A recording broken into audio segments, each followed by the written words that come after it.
matrizes, determinantes. Matheus. Vocês devem ter percebido que esses assuntos que nós estamos tratando aqui, eu e o Wagner, sobre sistema de equações lineares, vetores, etc., fazem parte do programa da segunda série do ensino médio. Mas nós estamos seguindo uma ordem que é um pouco diferente, aliás, é bastante diferente, não porque a gente quer ser diferente, mas porque essa é a ordem correta. Quer dizer, o foco do assunto são os sistemas de equações lineares.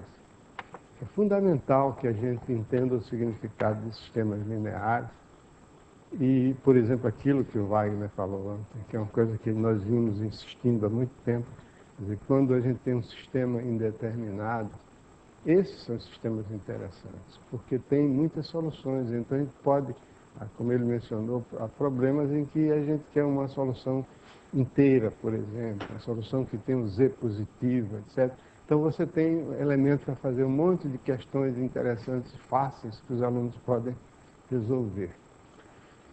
E que as matrizes, né, das quais nós vamos falar, sobre as quais nós vamos falar hoje, elas são um processo auxiliar para resolver sistemas lineares, que aparece também em outras situações, mas não tem muito cabimento se introduzir de repente, se caído do céu a noção de matriz desse tipo, daquele, que os alunos ficam perplexos sem saber para que serve aquilo, inclusive induzindo os alunos a acharem que certos processos são eficientes quando não são. Por exemplo, os livros, vários livros dizem que a regra de Cramer é o método eficiente para se resolver sistemas de equações lineares, quando a verdade é exatamente o oposto. De todos os métodos que existem para resolver sistemas lineares, o menos eficiente é a regra de Cramer. Quem achar que não está convencido ainda disso, tente resolver um sistema 5x5 usando a regra de Cramer e ver quantas horas você vai levar para fazer isso. E faça o mesmo por escalonamento e vê que no instante você faz. Uma vez eu fiz as contas, cuidadosamente, e cheguei à seguinte conclusão: se você tiver um sistema 20x20, né, que é uma coisa banal, que acontece toda hora, né, em aplicações práticas, você tem sistema de milhares de equações com milhares de incógnitas, você tem um sistema 20x20, extremamente modesto. Suponha que você disponha de um computador, está programado para resolver o sistema por meio da regra de Cramer. Ou seja, tem que calcular 21 determinantes. E depois fazer 20 divisões. E suponha que esse computador seja capaz de fazer 1 milhão de multiplicações ou divisões por segundo. Não é um computador assim o mais poderoso do mundo, mas é um bom computador, 1 milhão de multiplicações ou divisões por segundo. E suponha que o nosso programa para resolver o sistema consiste em utilizar as fórmulas da regra de Cramer, calculando os determinantes pelo desenvolvimento de Laplace, ou seja, segundo os elementos de uma linha ou de uma coluna. Vocês têm ideia de quanto tempo o nosso computador leva para calcular isso, para resolver esse sistema? 2.441.000 anos, algo assim. Trabalhando 24 horas por dia, 2.400.000 anos. Agora, o mesmo computador, se for programado para resolver esse sistema por escalonamento, sabe quanto tempo leva? 6 milésimos de segundo. Quer dizer, a pessoa que escreve num livro didático, destinado aos alunos e principalmente aos professores, porque o livro didático é o guia do professor. Eu fui professor secundário muitos anos e sei como é que é. A gente dá aula baseado no livro. E a gente acredita naquilo, supõe que o autor do livro é uma pessoa competente, que sabe o que está dizendo. Então esse livro diz, olha, o método mais eficiente de resolver o sistema é usar a regra de Cramer. Aí a gente acredita. Se alguém tentar resolver um sistema 20x20, vai ver como é que é. Ou não precisa nem 20x20, pode pegar 5x5 mesmo. Agora, os livros põem um sistema com um bocado de zero lá. Aí fica fácil. Bom, hoje nós vamos falar de matrizes. Vocês estão vendo aqui no quadro que eu escrevi antes para não perder muito tempo já. As formas do produto de duas matrizes. Uma matriz M, eu tenho o método de escrever as matrizes com letras minúsculas. Aí você vai dizer, mas pode confundir com números inteiros, N, né? Mas no livro ela aparece letra minúscula e negrito. Né? Então fica, agora no quadro não dá. Então no quadro você pode pôr letra maiúscula. A razão pela qual eu uso letra minúscula é porque eu guardo a letra maiúscula para representar as transformações lineares associadas àquela matriz. Mas aqui nós não estamos falando de transformações lineares. Então, uma matriz, M por N aqui, então eu vou fazer o seguinte, eu vou usar o giz vermelho para representar as matrizes e o giz branco para representar os números. Então, uma matriz M por N é um quadro formado por M linhas e N colunas. Em geral, essas matrizes são representadas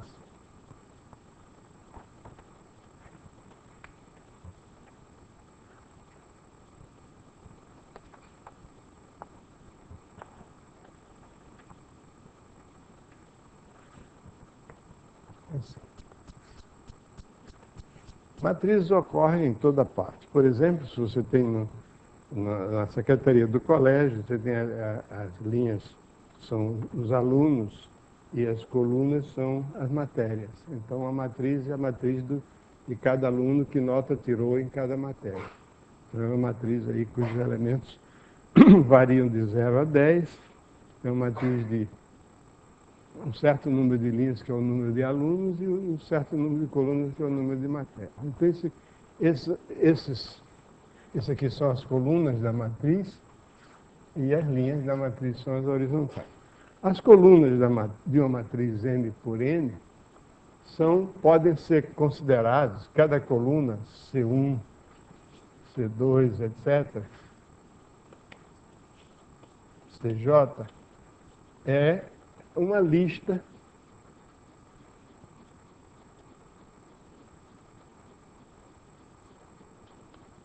de números, de N números. Se são N colunas, são N listas desse tipo, C1, C2 até Cn. E a gente considera cada uma dessas listas como sendo um vetor no espaço m-dimensional. O vetor no espaço m-dimensional não precisa ficar pensando como é que é o espaço m-dimensional, não adianta, a gente só consegue enxergar, você tem uma intuição geométrica clara em 3 dimensões. Mas a gente pode perfeitamente falar no espaço n-dimensional, cujos elementos são as listas, cada elemento é uma lista de m coordenadas, né, que são os números numéricas. Né? Ao mesmo tempo, a gente tem as linhas.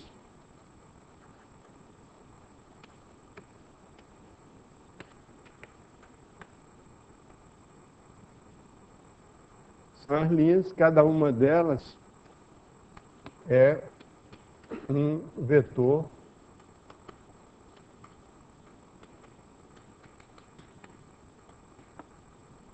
no espaço Rn, no espaço n-dimensional. Isso não dá trabalho nenhum da gente chamar isso uma lista de vetor. E a gente pode somar essas linhas, essas colunas, né, somando coordenada a coordenada. Pode multiplicar por um número e pode falar em combinação linear de linhas e de colunas. Nós só vamos mexer aqui com linhas e colunas e com matrizes no máximo 3x3 ou 3x4. Que essas matrizes ocorrem quando se tem um sistema linear. Agora, quando se tem um sistema linear que a gente vai olhar aqui somente 3x3, e a razão pela qual eu faço isso é só uma questão de simplicidade, mas tudo que a gente vai dizer aqui para 3x3 vale para n por n. Então, esse sistema linear, é mais natural, mais simples, não complicar, é mais natural não complicar a notação e escrever o sistema assim, como Wagner fez ontem.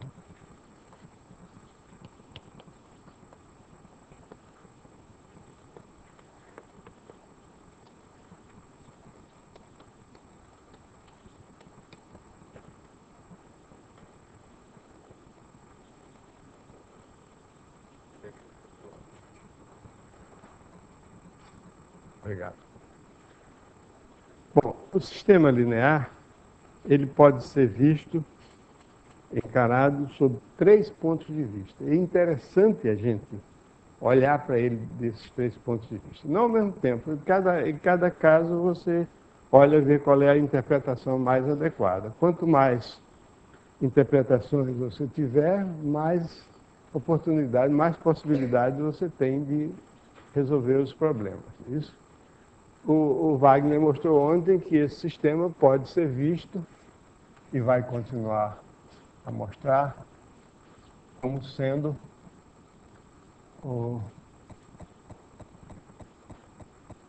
a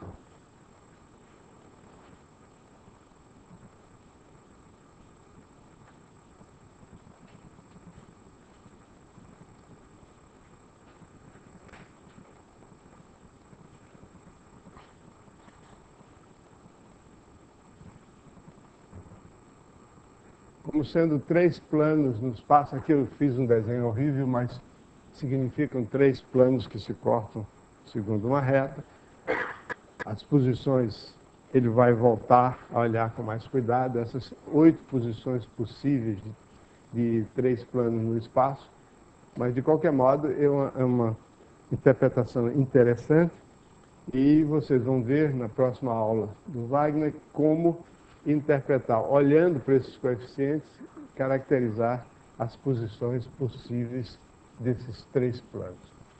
Outra forma de olhar para esse sistema, outra forma também interessante, é olhar para esse sistema. Ele introduz 2 matrizes. A chamada matriz do sistema, que é uma matriz A1, B1, C1, A2, B2, C2, e A3, B3, C3, essa é a chamada a matriz do sistema. E a outra matriz é a chamada matriz aumentada. A matriz aumentada é uma matriz 3x4, 1, B1, C1, D1, A2, B2, C2, D2, e A3, B3, C3, D3. Essa é uma matriz 3x4, quer dizer, uma matriz que tem 3 linhas e 4 colunas. Então, nessas matrizes, nós temos os chamados vetores coluna. Atenção, aí quando vocês forem falar, não digam vetores colunas. Tem vetores coluna com um hífenzinho. Não me pergunte por quê. Isso aí são coisas que os gramáticos são os ditadores. Eles determinam como é que você deve falar. E se você não falar do jeito que eles determinam, você é um ignorante. Então, a gente obedece para não ser ignorante. Então, esses são os vetores coluna que, no livro, a gente escreve... não precisa escrever em negrito, não, porque tem índices aí, o vetor A, o vetor B, o vetor C, e tem também esse vetor D aqui. Se olhar para os vetores coluna A, B, C e D, que são vetores do R3, essas equações se escrevem. Eu posso introduzir mais um vetor coluna, que eu vou chamar... O vetor coluna não, vou chamar não, são esses vetores coluna mesmo. Então, essas equações aqui significam que x vezes A mais y vezes B mais Z vezes C igual a D. Isso é uma interpretação vetorial do sistema de equações. Nessa igualdade que eu acabei de escrever, x, y e z são números. A, B, C e D são vetores do espaço R3. Está claro? Porque a primeira equação se refere às primeiras coordenadas de A, B, C e D. A segunda equação diz respeito às segundas coordenadas de A, B, C e D, e os coeficientes x, y e z são os mesmos. Portanto, um sistema de três equações com três incógnitas pode ser visto do ponto de vista geométrico, conforme o Wagner mostrou ontem e vai mostrar outra vez, com mais detalhes, mais calma. Espero que a luz não falte. Então, pode ser visto do ponto de vista geométrico e pode também ser encarado do ponto de vista vetorial. Então, resolver um sistema de equações, o que é que fica desse ponto de vista? Resolver um sistema de equações é o seguinte: eu dou três vetores, A, B, C, e dou um quarto vetor, D, e quero exprimir esse quarto vetor como combinação linear dos três primeiros.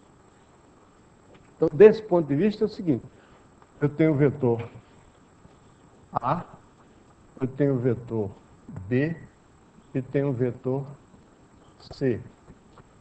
Alguém me dá um quarto vetor D e me pede para achar os números x, y e z tais que o vetor D se exprime como combinação linear dos vetores A, B e C, onde os coeficientes são esses que eu devo achar. Então, desse ponto de vista, podem ocorrer as seguintes coisas. Primeiro, pode ocorrer que esses três vetores A, B e C sejam linearmente dependentes. Isso quer dizer que eles estejam no mesmo plano. Pode até estar na mesma reta, mas se estiverem os três na mesma reta, então estão no mesmo plano. Qualquer plano que contenha aquela reta.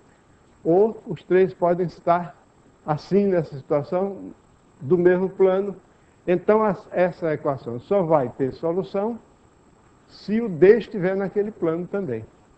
Se o D não estiver naquele plano, a equação não tem solução, porque como é que você vai exprimir um vetor que está fora do plano como combinação linear de três vetores que estão no plano? Impossível. Qualquer combinação linear de três vetores coplanares está no mesmo plano que eles estão. Ok? Agora, se os vetores A, B e C estiverem numa situação em que, digamos, o C não está no mesmo plano que o A e o B, o C está diferente, quer dizer, eles são linearmente independentes, aí sim você pode exprimir qualquer vetor D do espaço como combinação linear dos três, imitando no espaço aquele argumento que o Wagner usou ontem. Se lembra? O argumento que eu estou me referindo é o seguinte: se você tem dois vetores que são, digamos, A e B, linearmente independentes, e eu pego um terceiro vetor, que eu vou chamar ainda de D, por causa desse caso aqui, que esteja no mesmo plano, você pode sempre exprimir D como combinação linear de A e B, simplesmente, vou fazer mais interessante, simplesmente fazendo assim, ele fez assim, ele tirou uma paralela aqui ao eixo que contém o B, uma outra paralela aqui, então aqui, isso me dá origem a um vetor que é alfa A, porque está no mesmo eixo que o A, e esse aqui um vetor beta B, porque está ecolinear com B. Então, nesse caso, como eu tenho aqui um paralelogramo, então pela regra de definição de adição de vetores, o D se exprime como sendo alfa A mais beta B. Você pode fazer a mesma coisa se você tiver três vetores linearmente independentes no espaço. Três vetores que não estão no mesmo plano. Você tem um quarto vetor aqui, D. Você quer exprimir esse quarto vetor como combinação linear de A, B e C. Você Por exemplo, você pode traçar um plano que passe pela extremidade de D e seja paralelo ao plano determinado por C e B.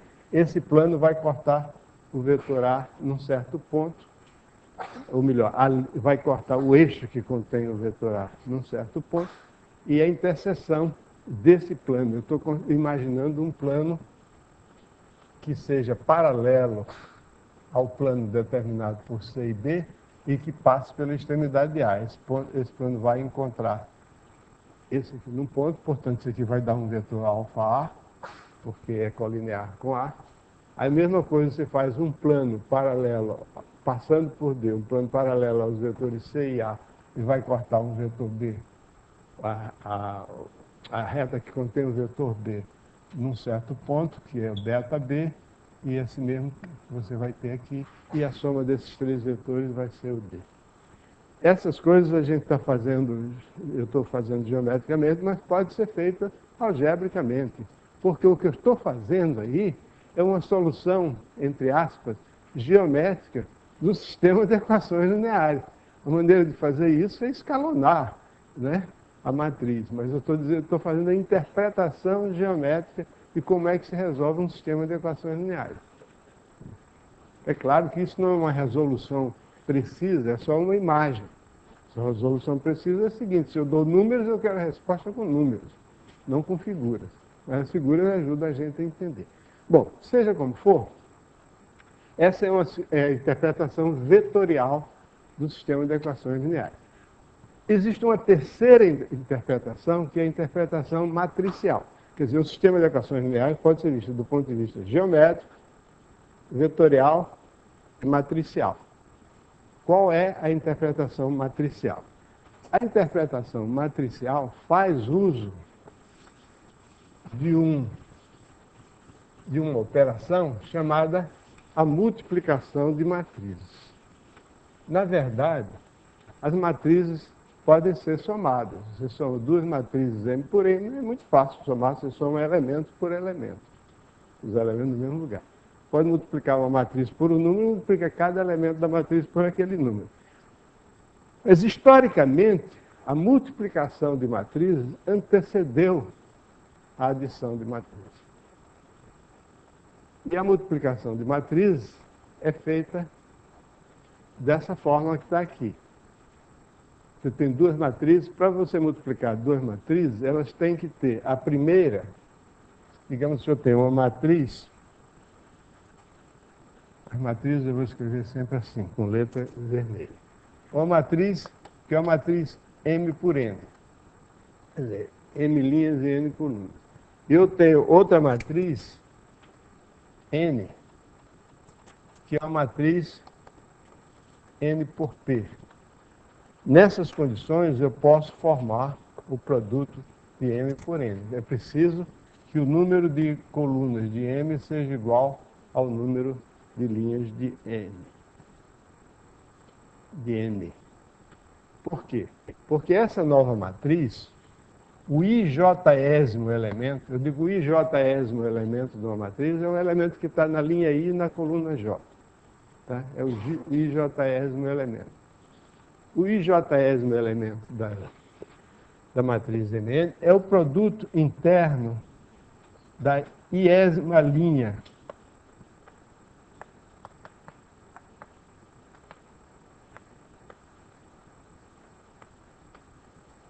de M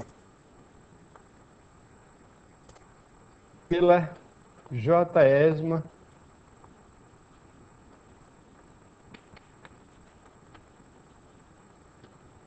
coluna de N. É claro que se M e N forem matrizes quadradas, isto é, matrizes cujo número de linhas é igual ao número de colunas, as duas têm que ser do mesmo tipo, M por M e M por M. Né? Esse aqui é o produto interno. O que é o produto interno? O produto interno de dois vetores é a soma dos produtos das coordenadas desses vetores uma a uma. Então, para você fazer o produto interno de dois vetores, por exemplo, se a linha I é um certo vetor, digamos, x1, etc., até xm, xn, M por N, né? E se a coluna J da outra matriz é Y1, YN, né? Então o produto interno é x1, y1, mais, etc., mais xn, yn. Isso é o que nós chamamos de produto interno. Por exemplo, aqui no quadro, nós temos duas matrizes 3x3. Quando a gente tem matrizes de tamanho pequeno, 1, 2 ou 3, número de linhas e colunas, é melhor escrever assim que escreve um índice só em vez de dois. Então as linhas são A, B, C e os índices são 1, 2, 3. Então aqui, no caso aqui RST, então eu tenho a matriz M e a matriz N. São ambas 3x3, o produto delas é uma matriz 3x3, escrita assim. Cada elemento, são 9 elementos, é o produto interno de uma linha de M por uma coluna de N. Tá? Aqui. O IJésimo elemento do produto é o produto interno da iésima linha de M pela Jésima coluna de M. Então, esses produtos internos estão indicados aqui. Eu vou dar um exemplo numérico. Aqui está a minha matriz 3x3 favorita. Adoro escrever essa matriz. Minha amiga, companheira, inseparável. É uma matriz muito interessante porque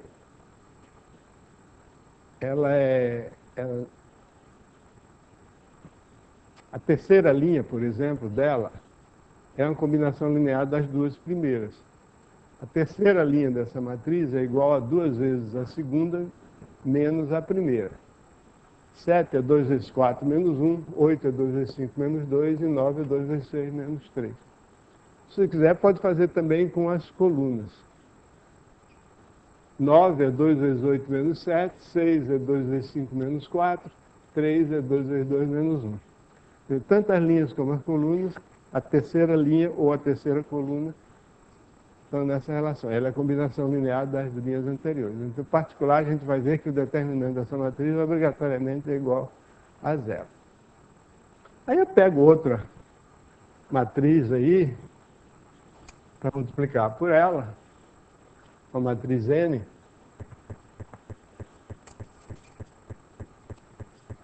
Eu vou pegar, nem sei qual foi que eu peguei um 4, 5, vou fazer como está no livro.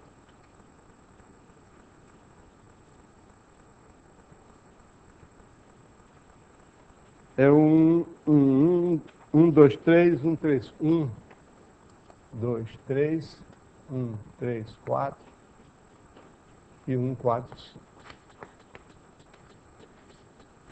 Então, para fazer o produto dessas duas matrizes, eu sigo a regra definida, o produto interno das linhas de M pela coluna de M. Então, esse primeiro elemento aqui é primeira linha, primeira coluna. Então, o produto interno da primeira linha de M pela primeira coluna de N. Então, isso aqui dá 1 vezes 1, mais 2 vezes 1, mais 3 vezes 1, 2, 3, 3, 6. Esse elemento aqui é o produto da primeira linha pela segunda coluna. Então, é 2 mais 6, 8, mais 12, 20. E esse elemento aqui é a primeira linha, terceira coluna, então é 3 mais 8, 11, mais 15, 26.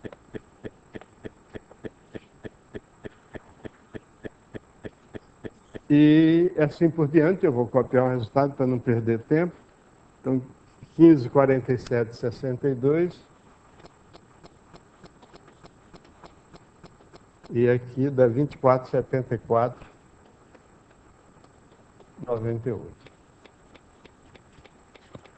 Aí vocês vão ver que no produto, a última linha também é igual a 2 vezes a segunda menos a primeira. Isso é verdade em geral. Toda vez que você tem uma matriz tal que, digamos, uma das linhas dela é combinação linear das outras, multiplica por qualquer outra matriz, no resultado, no produto, vai ter a linha de mesmo número, combinação linear das outras. Por exemplo, 24 é 2 vezes 15 menos 6.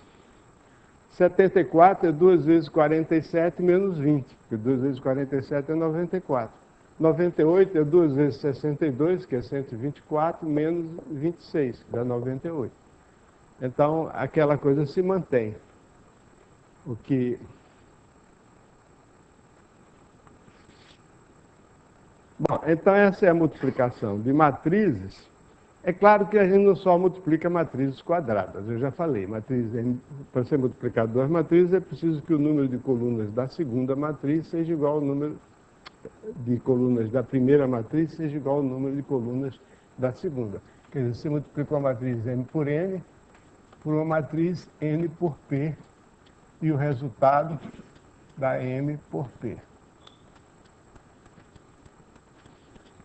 Claro que aí surge uma pergunta. Você fala em multiplicação de matrizes, de onde surgiram as ideias, né? De onde surgiu essa multiplicação que parece estranha. Por que eu não multiplico elemento por elemento, pura e simplesmente?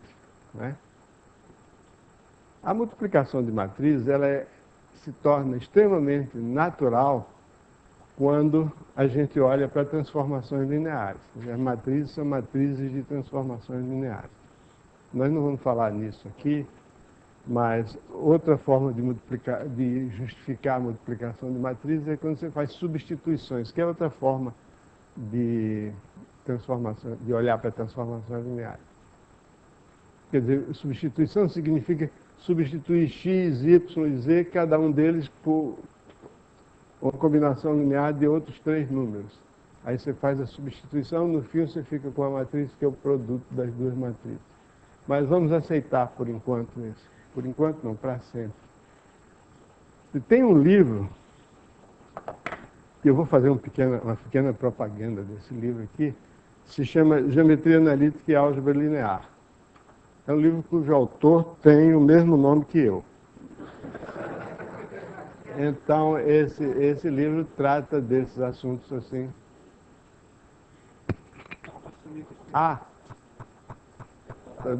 Dá uma de garoto propaganda aqui. Esse livro trata desses assuntos de geometria. Como é que é? Posso fazer, quer dizer, a moça mais bonita e o rapaz mais bonito, cada um tem direito a um desses. Agora tem que se candidatar. Não, eu vou fazer um sorteio, brincadeira. Vamos fazer um sorteio mesmo, tá certo? Vou pôr 4 livros desses para ser sorteado. Mas peraí, tem que ser 2 para rapazes e 2 para moços. Primeiro você sorteia a cidade.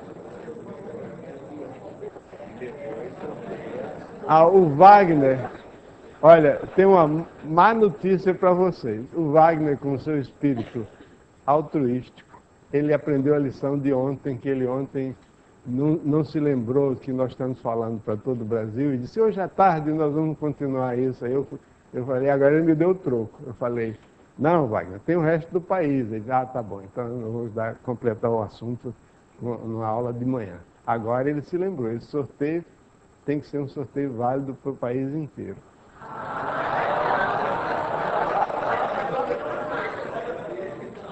Calma. Tá bom, eu vou fazer 2 sorteios. O primeiro sortear a cidade e depois o candidato nessa cidade. Agora os candidatos têm que, atenção pessoal do Brasil, têm que se inscrever.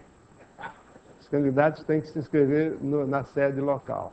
Então eu vou sortear, vou meter a mão no bolso e vou comprar 8 livros. Vou sortear 4 aqui e 4 para o resto do Brasil. Afinal de contas,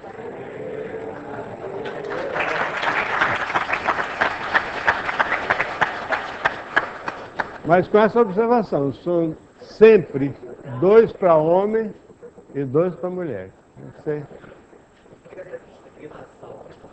Que discriminação? Pelo contrário, é antidiscriminação. Mas vamos falar sério, gente. Bom. Cota, quer dizer, tem que fazer uma cota para os feios, né? É. Bom, vamos falar sério. Então nós temos essa multiplicação. Essa multiplicação de matrizes, ela tem umas propriedades interessantes e tem umas propriedades meio que são antipropriedades, mas que também conduzem a problemas curiosos e úteis. Ela é uma multiplicação associativa, não vou verificar isso. Ela é distributiva.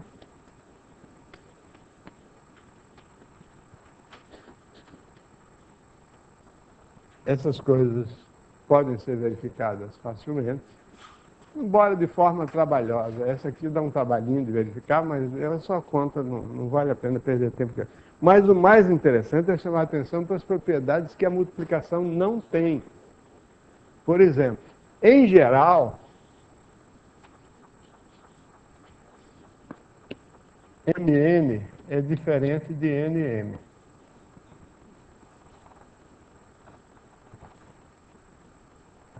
Por exemplo, nessas duas matrizes aqui, a gente viu que MN é isso, N vezes M é diferente. Eu não vou fazer a conta, porque eu já fiz uma vez, né? Várias vezes, aliás. Isso aqui vai dar 30, 36, 42.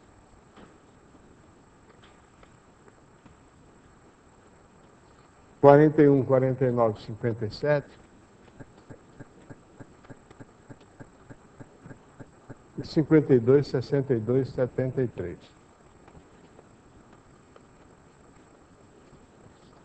Então, como a gente vê por esse exemplo, caso vocês queiram verificar, vocês vão verificar que é assim mesmo, que a multiplicação não é comutativa.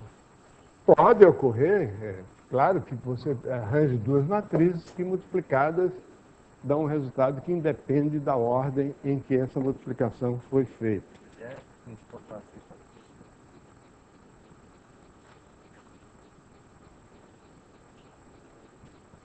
O colega Silvio de Pernambuco faz a seguinte pergunta, a seguinte observação seguida de uma pergunta. O professor Elo não forneceu uma definição para vetores, apenas disse que 2 segmentos equivalentes determinam um vetor. Não há como apresentar uma definição de vetor, isso não é possível no ensino médio. É possível, eu disse que você pode definir, mas é uma definição maluca. A definição, um vetor é a classe de todos os segmentos equivalentes a um segmento dado. Essa definição pode satisfazer a um lógico inverterado, mas a mim não satisfaz, porque isso não diz nada. Eu digo o seguinte, eu até falei assim, dei uma definição meio, como diria, metafísica. A definição assim, um vetor é um ente que é representado por um segmento orientado. E que 2 segmentos orientados representam o mesmo vetor. Então, quer dizer que o vetor é como se fosse, ele abrange todos os segmentos que sejam equivalentes a um segmento orientado dado. Isso eu disse, na verdade. Mas não precisa ficar, por exemplo, como tem no dicionário do Aurélio, né, que chama-se número, a classe de todas as classes, o conjunto de todos os conjuntos equivalentes a um conjunto dado. Isso é besteira. O número é o resultado de uma contagem, de uma medida e pronto.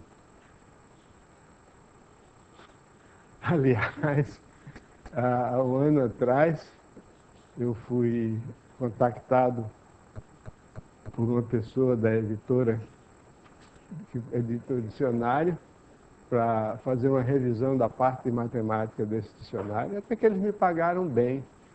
para fazer isso. Bem, quer dizer, do meu ponto de vista miserável de um pobre professor, mas do ponto de vista de um editor que ganha milhões e milhões, aí aquilo ali era uma migalha. Para fazer uma revisão do Aurélio. Eu fiz, e uma das coisas que eu revisei foi esse. O número não é o conjunto, e todos os conjuntos equivalentes são um conjunto de dados. Isso não serve para nada. Se botar uma definição dessa no dicionário, não adianta nada. Eu pus lá, número é quantidade, vírgula. É o resultado de uma medida ou de uma contagem. Aí não saiu. Eles me pagaram, mas não puseram isso. Aliás, a pessoa, puseram outra coisa lá. Aliás, a pessoa que me contactou disse que aprendeu aquela definição aqui no IMPA, num curso que ele fez aqui, que achou tão lindo que botou no dicionário. Tá bom. Pois bem, vetor é a classe de todos os segmentos orientados, equivalentes a um segmento dado. Se quiser dar essa definição, dê, mas não serve para nada. Vetor é um objeto que é representado por um segmento orientado. Dois segmentos orientados que sejam equivalentes representam o mesmo objeto chamado vetor. Pronto. Está ótimo isso. Bom, outra coisa é o seguinte. Você pode ter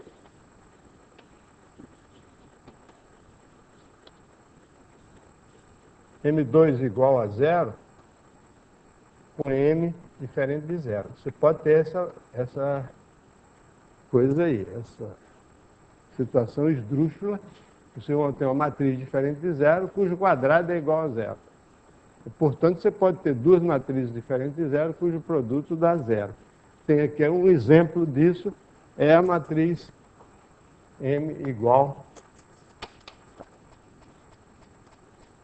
a 1, 1 menos 1, 1, 1 menos 1, 2, 2 menos 2. Essa matriz tem essa propriedade que m ao quadrado é zero. Aliás, zero eu não disse ainda, antes que alguém reclame aí que eu não disse, zero é a matriz formada por todos os elementos iguais a zero. Todas as entradas da matriz zero são zero.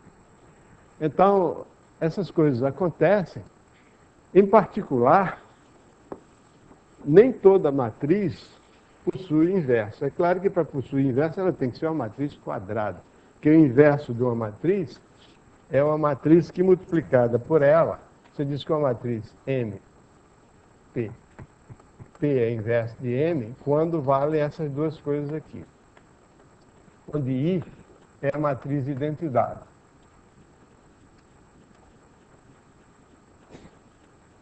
Por exemplo,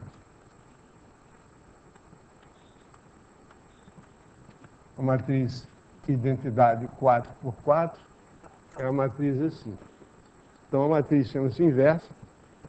De modo, por causa disso, então o problema é o seguinte: quais são as matrizes que possuem inverso? Evidentemente, uma matriz cujo quadrado é zero, ela não pode ter inverso. Né? Por quê? Suponhamos que essa matriz aqui, cujo quadrado é zero, tenha uma inversa à direita, por exemplo. Aí eu pego essa igualdade aqui e multiplico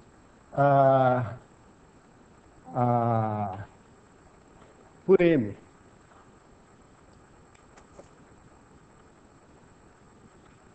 Por um lado, isso aqui vai dar M. E por outro lado, isso aqui vai dar zero, porque M vezes M é zero. Né? Mas M não é zero. Então, a matriz cujo quadrado é zero, ela não pode ter inverso.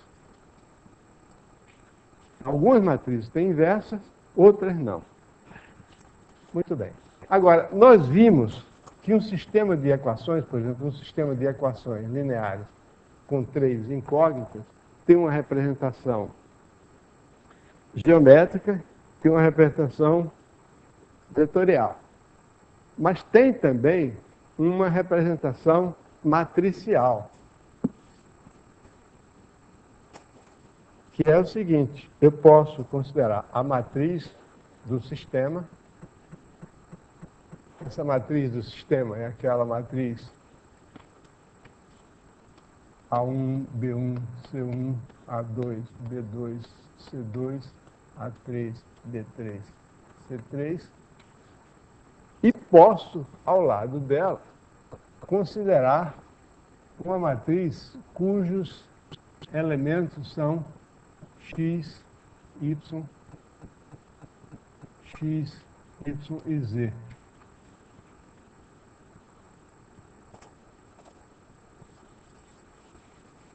Que é uma matriz que tem uma coluna e 3 linhas. E, ao mesmo tempo, considerar uma matriz cujos elementos são D1, D2, D3. Vocês têm em mente o sistema de equações lineares que a gente está considerando desde o começo. Então, esse sistema se exprime da seguinte forma. Vamos chamar essa matriz aqui de X maiúsculo, não, de X vermelho. Ok? E essa matriz aqui de D vermelho. Aliás, eu já pus vermelho aqui. Tenho que ser fiel às minhas convenções. X, Y, Z. O vermelho no livro é negrito. Então, o nosso sistema de 3 equações com 3 incógnitas, do ponto de vista matricial, se escreve assim. Porque essa expressão aqui, A1x mais B1y mais C1z, A2x mais B2y mais C2z, A3x mais B3y mais C3z. Esses aqui são os 3 elementos da matriz coluna, porque isso aqui é matriz M, é a matriz dos coeficientes, é a matriz 3 por 3. A matriz X é uma matriz 3 por 1. O resultado da multiplicação de uma matriz 3 por 3 para uma matriz 3 por 1 é uma matriz 3 por 1. Esse 3 do meio se cancela. Então isso aqui é igual a D1, D2, D3. Então, do ponto de vista de matrizes, esse sistema aqui se escreve dessa forma. Então, o problema de resolver um sistema do ponto de vista de matrizes, ele se exprime assim. Dadas as matrizes, M é uma matriz 3 por 3 e D é uma matriz 3 por 1. Dadas, acharam a matriz X, que é uma matriz 3 por 1, tal que M vezes X é igual a D. Então, escrita dessa forma, a solução se impõe algebricamente de maneira óbvia. X é M menos 1, inversa de M vezes D. É a inversa de M. É disso aqui. A inversa de M é uma matriz que multiplicada por M, a direita e a esquerda, dá a matriz de identidade. Presta atenção, você não está prestando atenção à aula.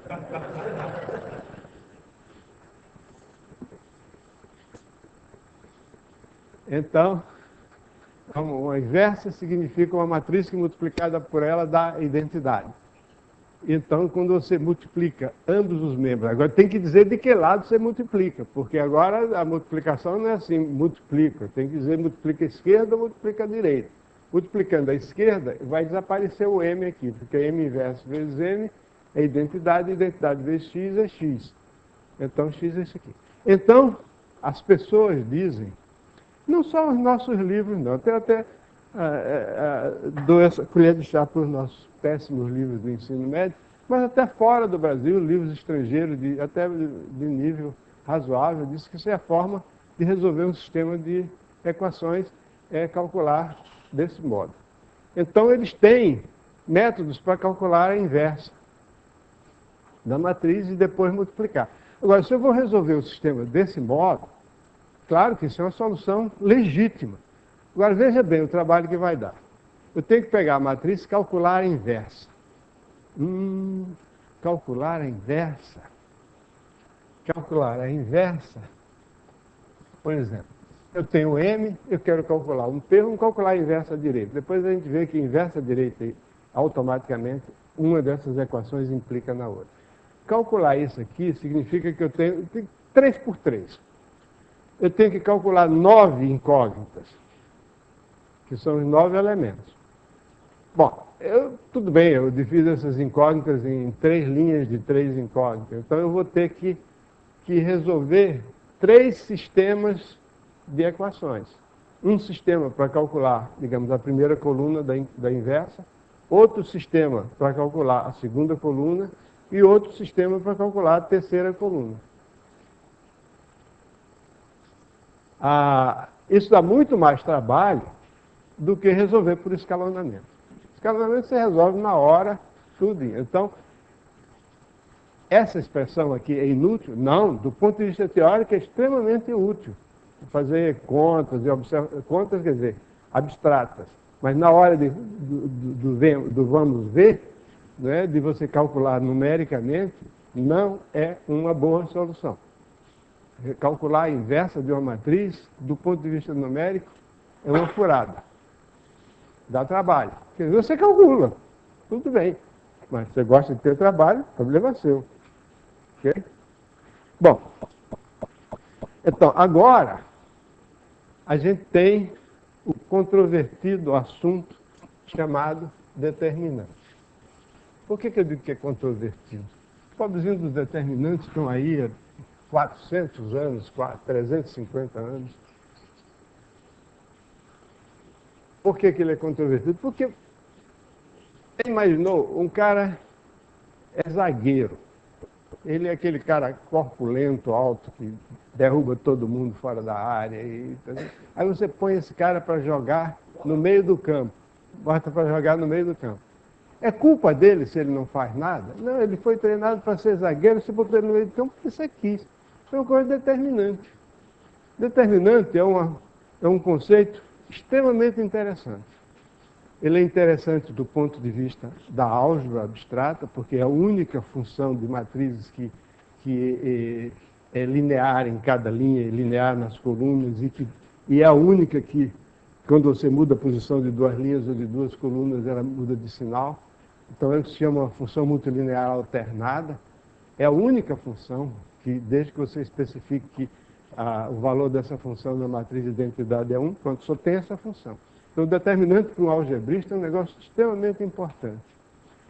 O determinante para um analista é super importante. Existem análises dos determinantes jacobianos, os wronskianos em equações diferenciais. Existem determinantes que ocorrem assim, na mudança de variáveis em integrais múltiplas, nas soluções de sistemas de equações lineares, né, diferenciais, de equações diferenciais. Então, os determinantes são importantes em álgebra, são importantes em análise e são importantes também em geometria. Só que eles não são importantes, é onde as pessoas querem que eles sejam, é tal história de botar um zagueiro para jogar no meio do campo. Às vezes dá certo, às vezes não. Os determinantes não são um instrumento de cálculo, não são. Para calcular um determinante 20 por 20 naquele computador, você leva 150 e tantos milhões de anos. 200 é para resolver o sistema. Para calcular um determinante é 150 e tantos milhões de anos. Então, determinantes são extremamente úteis, mas não como instrumento de cálculo. Okay? Então, o que é o determinante da matriz M? O determinante A. Vocês vão encontrar em muitos livros o determinante, tem definições as mais esdrúxulas, né? Um livro diz assim: determinante de uma matriz é um número calculado de acordo com algumas regras. Com certas regras, não, algumas não, obrigado, é certas regras. Ele não diz quais são as regras. Aí adiante ele diz teorema de Laplace. O determinante se calcula assim. Como é que é um teorema se ele não disse o que é o determinante? Então, não é o mesmo livro que demonstrou uma definição, não, é outro. Se você quiser fazer um festival de besteiras, pegue os livros do ensino médio, de matemática. Eu imagino que as outras matérias também devem ser assim, ou pior, não vejo por que matemática tem que ser pior. Bom, o determinante, eu vou dizer, eu só estou lidando com matrizes 3 por 3. Primeiro, só existe determinante de matriz quadrada. Matriz que não é quadrada não tem determinante. Então a matriz é essa aqui. Então o determinante, assim, ele tem 3 por 3. É uma soma de n, uma matriz n por n, o determinante é uma soma de n fatorial parcelas. Por aí você já vê que o determinante é um negócio difícil de calcular, porque tem uma soma cujo número de parcelas é n fatorial. E fatorial você sabe como é que é, né? Cresce, que não é fácil, né? Bom, então, aqui são 6. Ótimo, dá para escrever. Cada uma dessas parcelas é um produto de 3 fatores que só tem um fator em cada linha e em cada coluna. Então é ABC menos. E aí os sinais vão se alternando. Depois eu ponho os índices.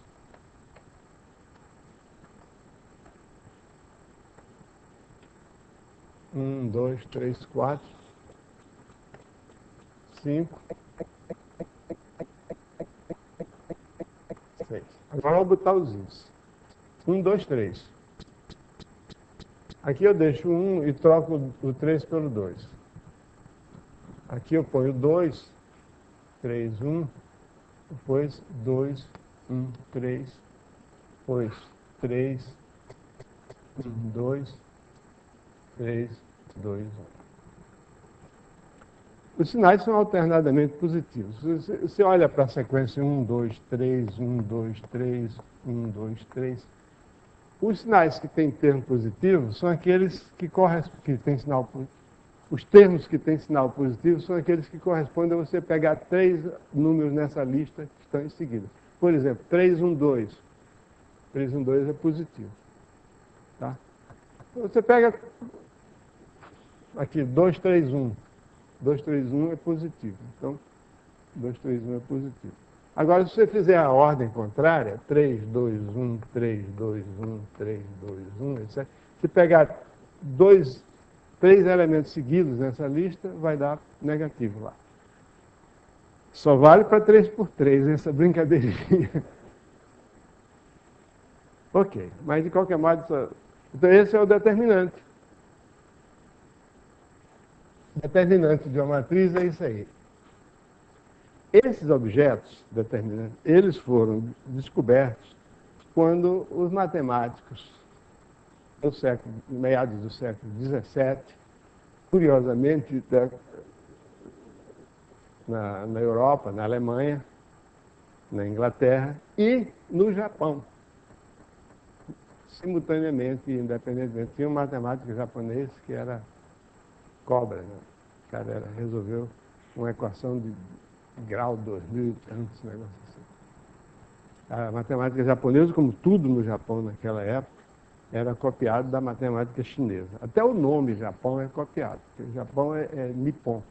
Nippon significa o lugar onde o sol nasce. E o sol nunca nasce no lugar onde você está, sempre nasce a leste. Então só quem podia chamar isso de Nippon era quem estava a oeste do Japão, que eram os chineses. Então o nome que os chineses davam ao Japão é o nome do Japão.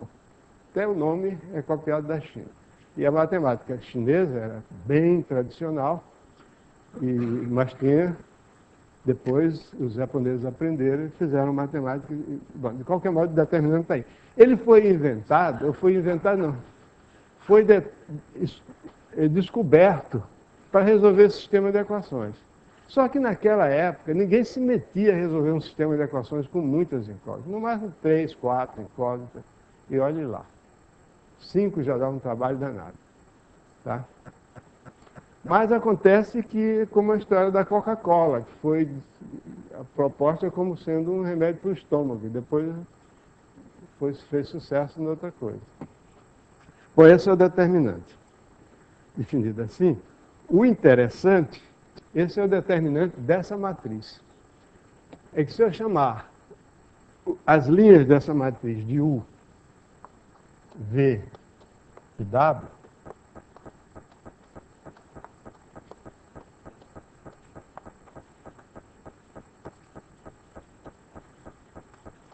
essas linhas são vetores no espaço a 3 dimensões, e eu posso dizer que isso aqui é o determinante dos vetores U, V e W. Nada me impede disso. As linhas da matriz determinam a matriz. Muito bem. Então, esse determinante, assim definido, ele tem algumas propriedades. E essas propriedades são fundamentais. E tão fundamentais que elas caracterizam inteiramente o determinante. Aliás, não precisam todas elas. Eu vou separar 3 ou 4 delas que caracterizam. O que quer dizer caracterizam? Quer dizer que a única maneira de eu associar um número a qualquer matriz, de tal modo que essas propriedades sejam válidas, é dessa forma. Não existe outra forma. Tá? Pois bem, essas propriedades aí vocês podem olhar nos livros de vocês. Alguns trazem, outros não. E quando trazem, não dão a devida importância a elas. Né? A primeira propriedade é a seguinte. Primeiro, o determinante muda de sinal. Eu vou primeiro olhar para as linhas. Depois, a última propriedade que eu vou mencionar é que, se você trocar a linha pelas colunas, o determinante não se altera. Então, tudo que eu disser para a linha vale para a coluna também. O determinante muda de sinal se você troca de posição. Eu vou botar só as duas primeiras, mas qualquer mudança de posição de duas linhas faz com que o determinante mude de sinal. Ora, isso aqui resulta imediatamente da definição que nós demos, porque mudar de posição de duas linhas significa trocar a posição, por exemplo, a segunda linha, trocar de posição aqui, por exemplo, eu troquei a primeira com a segunda linha, significa que eu troquei os números 1 e 2 aí. Onde era 2, botei 1, onde era 1, botei 2. Então, quando eu troco os números 1 e 2, por exemplo, aqui, 1, 2, 3, aqui 2, 1, 3, mudou de sinal. Então, fica, obviamente, se eu olhar para a definição do determinante, eu vejo que isso é verdade. Em particular, né, como consequência disso, o determinante que tem duas linhas iguais é zero. É claro, porque se ele tem duas linhas iguais, quando eu trocar de posição dessas duas linhas, não troquei nada. Então, ele, por um lado, devia mudar de sinal, por outro lado, não muda, então ele é zero. É o único número que não muda quando a gente bota um sinal menos na frente dele. O terceiro é o seguinte: se você multiplicar uma linha da matriz por um número, o determinante fica multiplicado por aquele número. Se você puser alfa, U, veja bem, eu estou sempre pondo aqui na primeira, mas isso vale em qualquer linha, tá? Só que eu não quero ficar escrevendo muito. Isso aí é claro, porque se eu multiplicar a primeira linha, por exemplo, por um número alfa, significa que eu multipliquei o A1 por alfa, tá? O B1 por alfa e o C1 por alfa. O A1 ficou multiplicado por alfa, o 1 multiplicado por alfa, o C1 por alfa, o B1 por alfa, o B1 por alfa, o C1 por alfa. Multipliquei todas as parcelas pelo mesmo número. Então, o determinante fica multiplicado pelo número. Quarta propriedade. Se uma linha da matriz é soma de duas parcelas vetoriais, seu determinante é a soma de dois outros, em cada um dos quais aquela linha é substituída por uma das parcelas. Dito assim é complicado, mas escrito assim fica mais fácil de ver.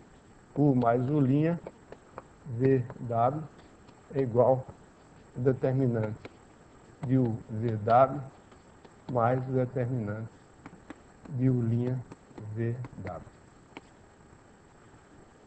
Quer dizer, essas propriedades aqui estão escritas aí, com exceção da segunda, que é uma consequência, um corolário imediato da primeira. A segunda não precisava nem estar ali, porque está contida na primeira. Essas três propriedades aí dizem que o determinante é uma função linear, trilinear, aliás, porque ele é linear em cada uma das suas variáveis. Alternada, isso é a linguagem, o jargão algébrico para isso. Alternada significa que muda de sinal quando a gente troca a posição de duas de suas variáveis. Se eu acrescentar o fato de que o determinante da matriz de identidade é igual a 1, essas propriedades já caracterizam o determinante. Ou seja, é a única função de uma matriz que tem essas propriedades. E, bom, um corolário disso é que, se uma linha da matriz é combinação linear das outras duas, o determinante é zero. Por exemplo, vamos supor que eu tenho um determinante em que a primeira linha é uma combinação linear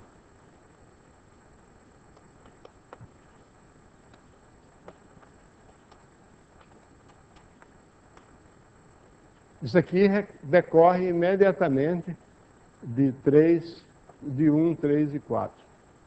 Porque esse determinante aqui tem uma soma e fica o determinante, fica a soma de dois determinantes, aí eu ponho esse alfa para fora e esses dois determinantes vão ter duas linhas iguais.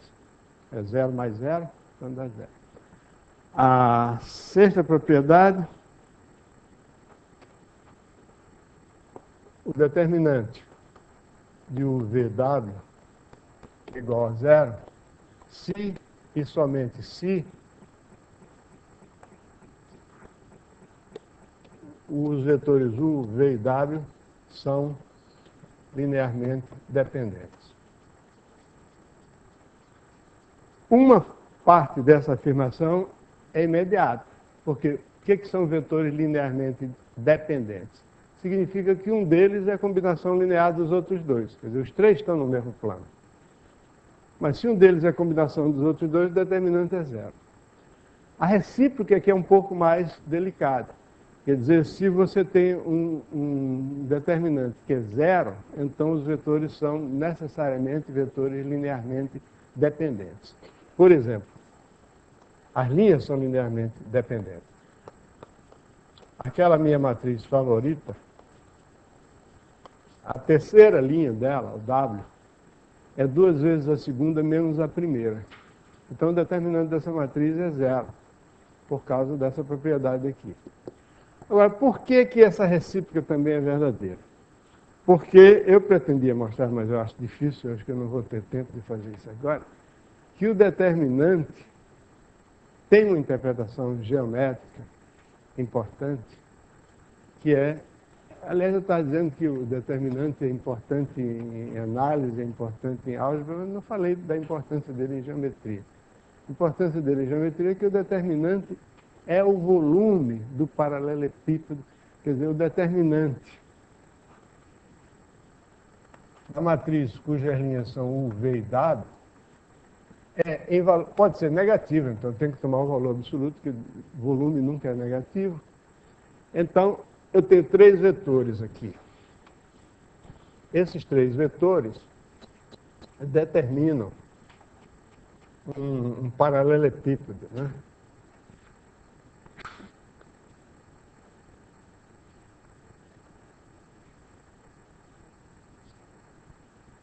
Tá ruim, mas vai assim mesmo.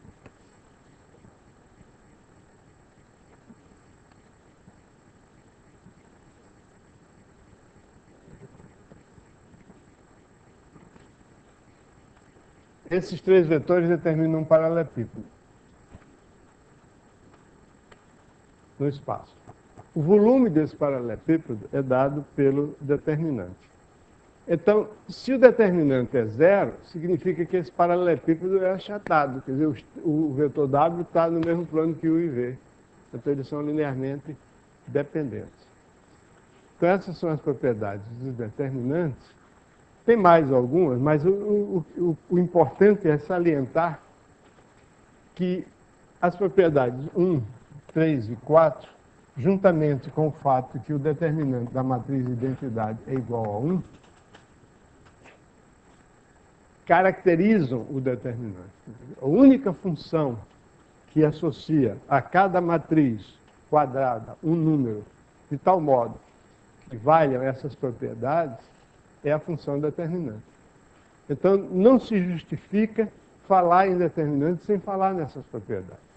Essas propriedades são o determinante. Né? Bom, daí decorre, certas coisas, como, por exemplo, o desenvolvimento de Laplace. O que é o desenvolvimento do Laplace? É o desenvolvimento de um determinante segundo os elementos de uma linha ou de uma coluna, por exemplo. Eu posso desenvolver esse determinante em relação à primeira coluna. Significa que eu pego o A1, multiplico pelo determinante disso aqui, o que sobra. Pego o A2, multiplico pelo determinante da matriz formada, chamado determinante menor relativo àquilo, põe o sinal menos, vou alternando sinal mais, menos, etc. E somando tudo esse determinante, esses produtos, eu tenho o determinante dado. Mas eu queria encerrar, estou meio sem tempo, falando no determinante do produto. Se eu tiver duas matrizes, o determinante do produto dessas matrizes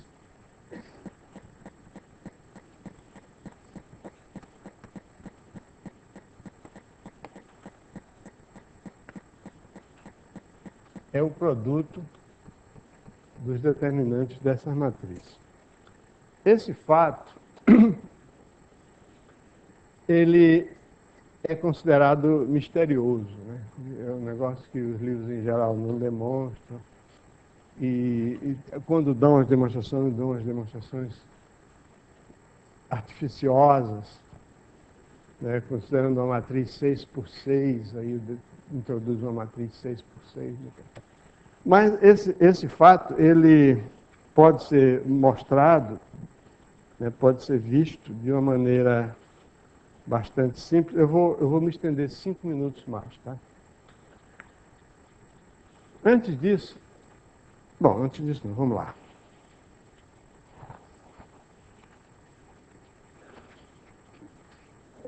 Eu tenho essas duas matrizes aqui, então eu vou introduzir uns vetores. Tem essas duas matrizes, e quero mostrar que o determinante do produto, ou seja, o determinante dessa matriz aqui, é o produto dos determinantes de M pelo determinante de N.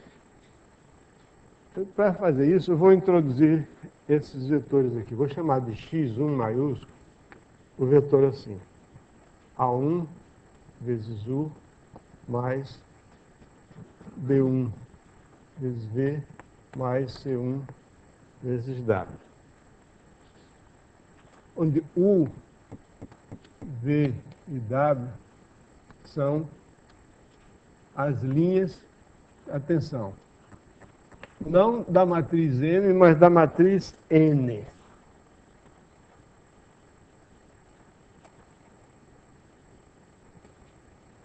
Então, eu introduzi esse vetor aqui, e esse vetor aqui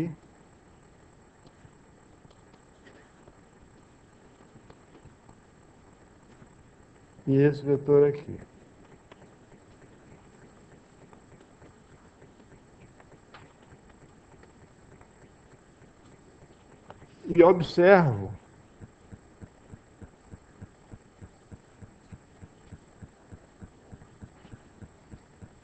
que esses vetores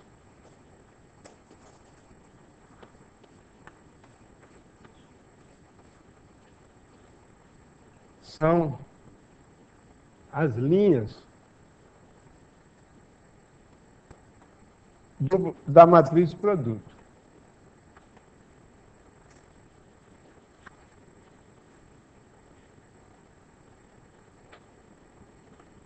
A primeira linha da matriz produto, por exemplo, é esse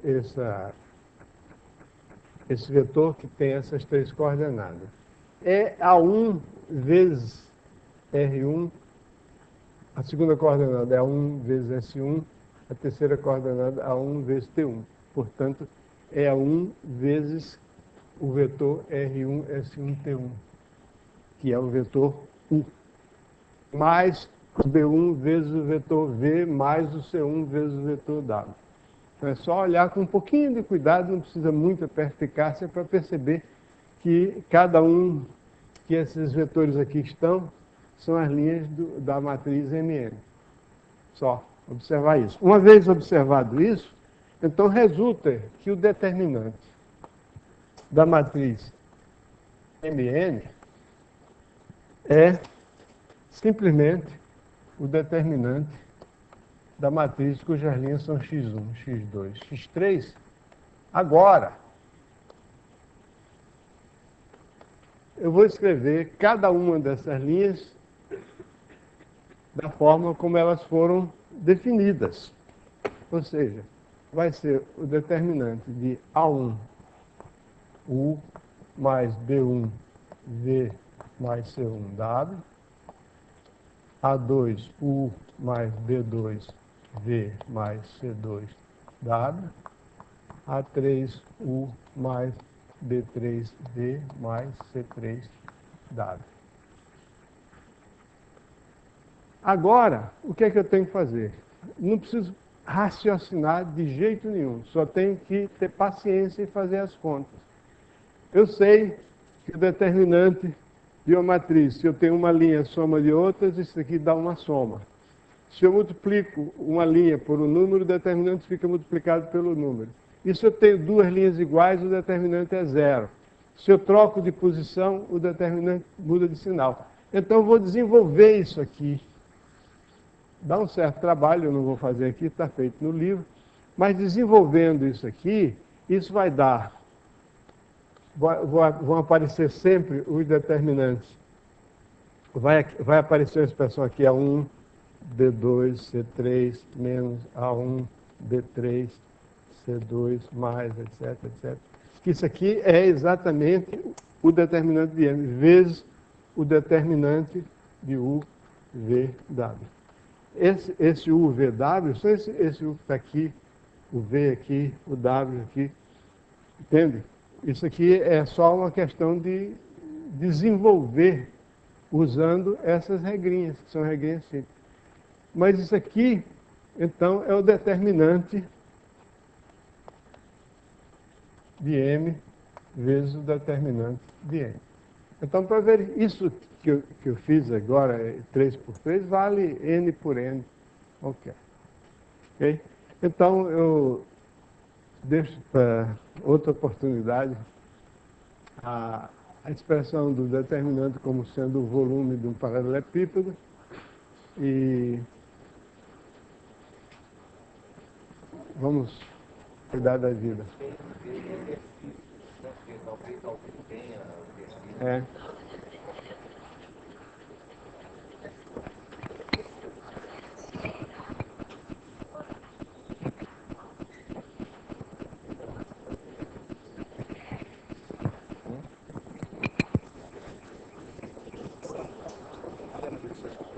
Isso aqui, Wagner.